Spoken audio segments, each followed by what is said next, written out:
Good morning. Have we any visitors this morning? From where? Florida? Welcome. Anywhere else? Boy, you guys are dull. Last night we had folks here from the Philippines. We had people here from California and Florida and Virginia. So get some friends. In the gospel this morning, Jesus lays out for us what it means to be a disciple. On the day of Ascension, he commissioned everyone who was baptized to go out to all the world and preach the good news.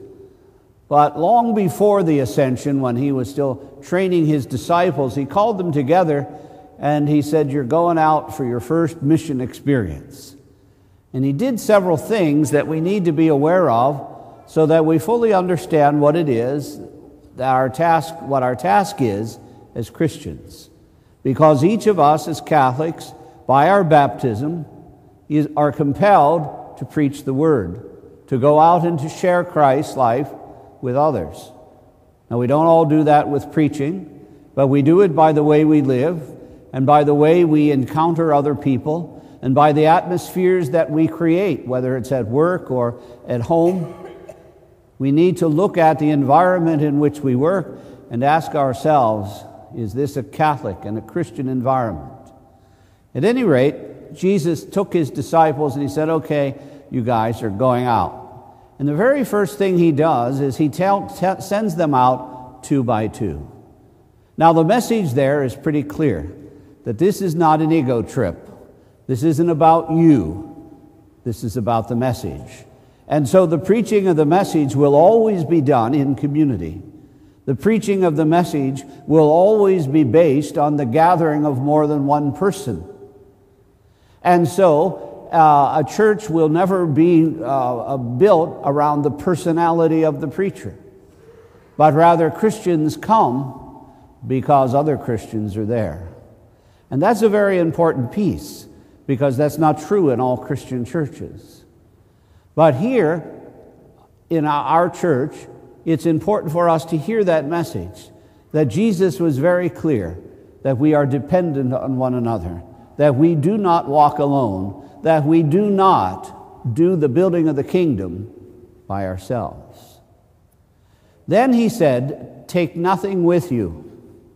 Now this is the one that is the greatest challenge to us. Take nothing with you. How many have never overpacked for a trip?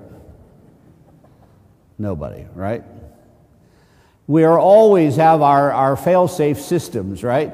We have the 2 credit cards, we have the money in the wallet, then we have the extra money that we hide in the book that's in the suitcase, and so on and so forth. Jesus says, take no money with you. And what he's saying is that this act of evangelization has to be one of faith, that we have to realize we're not doing our will, but we're doing God's. And if we're doing God's will, then we will be provided for. Now let's give an example of a modern day type of evangelization you might do, because most of us will not be called to go marching off into a foreign land to preach the gospel. But we are called to preach the gospel where we live and where we work.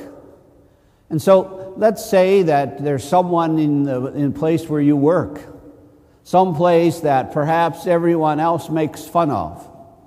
As a Catholic, it's incumbent upon you to bring the compassion of Christ to that person.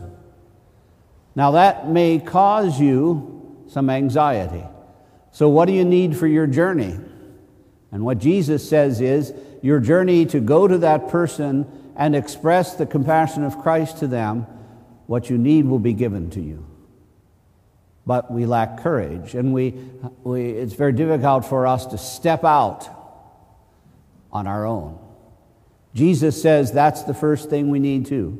We need to have the faith that God will provide, that God will give us the courage, that God will give us the words, that God will give us what we need to preach the gospel through our words, our compassion, our concern. That's the kind of evangelization that most of us are supposed to be doing in our homes, in our places of work, and in our neighborhoods. So, Jesus says the first thing is you do this in tandem with others.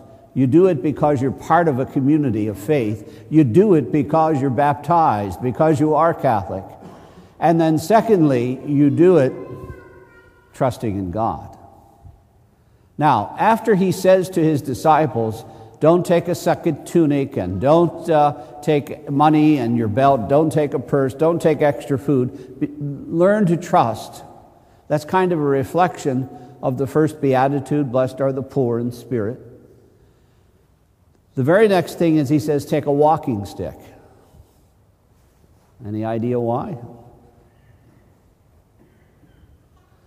Because the walking stick is and always has been a symbol of support, a symbol of something that gives us support beyond ourselves. And so the walking stick is to remind them that they're always dependent on God.